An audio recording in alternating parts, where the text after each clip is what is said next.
What you are about to hear is not a ghost story. There are no monsters in this one.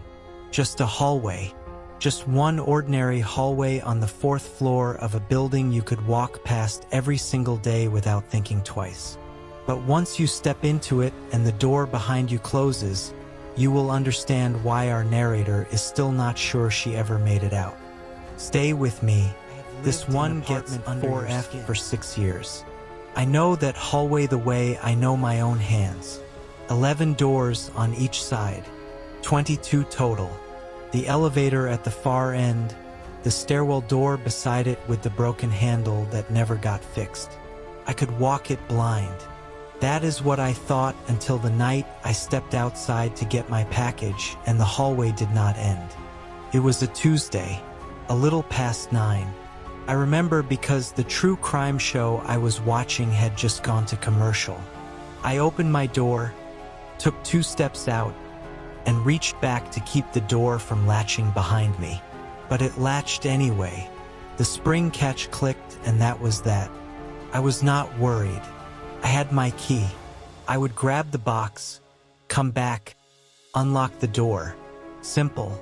I walked toward the elevator. The hallway looked exactly as it always did. Same carpet, same lights, same 22 doors. But I passed door after door and the elevator did not appear. I counted the doors as I passed them. 12, 14, 16. There should have been an elevator by now. I stopped, turned around. I could see my own door behind me. For F, the small scratch on the brass number that I made moving in. It looked normal. Everything looked normal except the hallway ahead of me was still going. More doors, more carpet, more of that flat, flickering light stretching on into a distance that should not have existed. I stood there for a moment, not panicking yet, just confused. Then I turned and kept walking toward where the elevator had to be. Clear about the building. I am not someone who gets disoriented. I spent 8 years working night logistics in a warehouse the size of a city block. I know how to navigate. I know how to keep my head. The building I live in is a standard mid-rise. For floors, 12 units per floor, not 22. I had miscounted from the beginning and never thought about it until that night. The elevator is a short walk from the stairwell. The whole corridor from my door to the elevator takes less than 40 seconds at a normal pace. I have timed it. I time things. It is a habit. I walked for 4 minutes before I stopped again. That is not possible in a building like mine. 4 minutes of walking should have put me on the street or through a wall. But there was just more hallway. The carpet changed slightly somewhere around minute 2. A slightly darker shade of green, the pattern on the border thicker, and I noticed a door with no number at all. Just a flat wooden surface where the brass plate should have been. I knocked on it. No answer. I tried the handle. Locked. I turned around and walked back toward my apartment. That took less than a minute. My door was right there. I tried my key. It worked. I went inside, stood in my kitchen, and told myself I had been tired and confused and it was nothing. I poured a glass of water, drank it slowly. Then I heard footsteps in the hallway. Slow, measured, moving in the wrong direction. Away from the elevator, away from the stairs, further down into the part of the hall that should not exist. And they did not stop. I lay in bed and listened to those footsteps until somewhere close to 4 in the morning when they finally went quiet. Not fading into distance, just stopping, like whatever made them had found what it was looking for. In the morning, I went to the building manager. His name is Gerald, and he has worked the building for 19 years.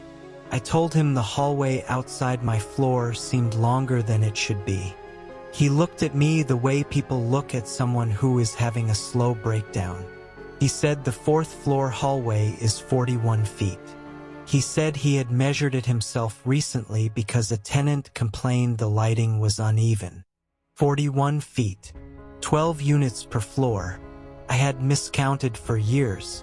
That night, I went back into the hallway with my phone and a measuring tape I borrowed from the supply closet near the lobby. I measured from my door toward the elevator. I ran out of tape at 16 feet and the elevator was not in sight. My phone said I had no signal. It had full bars inside my apartment. The moment I stepped into the hall, the bars vanished. I had not noticed that the night before. I walked. I counted steps this time instead of doors. At 300 steps, I was still walking. The light ahead was getting dimmer, not flickering, just less. Like the bulbs were running out one by one ahead of me and no one was replacing them. And then behind me, maybe 30 feet back, I heard breathing.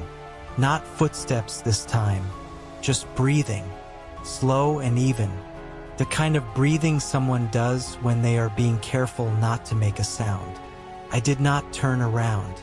I have no clear answer for why I did not turn around. Some part of me understood that turning around would make it real in a way I could not come back from. I kept walking. The breathing kept pace with me trying to get back to my apartment. I know how that sounds, but every time I turned around to walk back, the hallway simply extended in that direction too. I could see the scratch on my door in the distance, but no matter how long I walked toward it, it stayed exactly as far away. So I walked forward. I ate 2 granola bars I had in my jacket pocket. I drank nothing. On what I believe was the second night, the lights in the section I was passing through went completely dark. Not dim, dark. The kind of dark you do not get in buildings because of exit signs and ambient light and all the small glowing things modern life produces. I stopped moving. I stood completely still. And then something touched my shoulder. Not grabbed, touched. The way you touch someone when you want their attention but you do not want to startle them. A light press. 3 fingers. Deliberate. I turned around. The hallway behind me was lit. The darkness was only ahead. And standing just at the edge of where the light ended was a shape. I cannot call it a person. The proportions were close enough to suggest it, but the arms were too long, hanging past the knees, and the head was tilted at an angle that made my eyes water trying to track it. It was not moving. It was just watching. I stood there for a full minute without breathing. It did not come closer. It did not make a sound. It only watched. Then the door beside me opened. From the inside, as if someone had been waiting for exactly this moment to let me in. There was nothing on the other side but a room with a single chair and a light on. No windows, no other doors.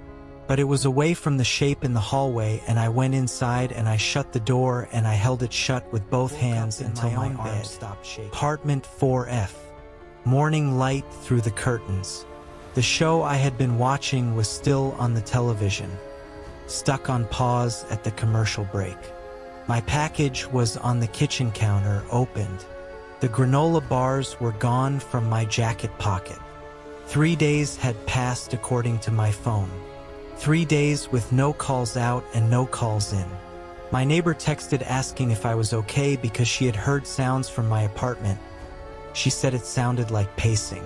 Back and forth. Back and forth. For 3 days. I told her I was fine. I told everyone I was fine. But I found something when I was unpacking the package. Inside, beneath the item I had ordered, was a folded piece of paper I did not put there. A building floor plan. 4th floor. Someone had printed it out, the kind of printout you get from old architectural records. The hallway was 41 feet. 12 units. Just like Gerald said. But on the floor plan, at the far end of the corridor, past the elevator, past the stairwell door, drawn in a different ink and a different hand, there was one more room. No number, no label, just a small square at the end of the hall with a single mark inside it. A chair. I have not opened my apartment door since. I get my packages delivered inside now. I have not explained how.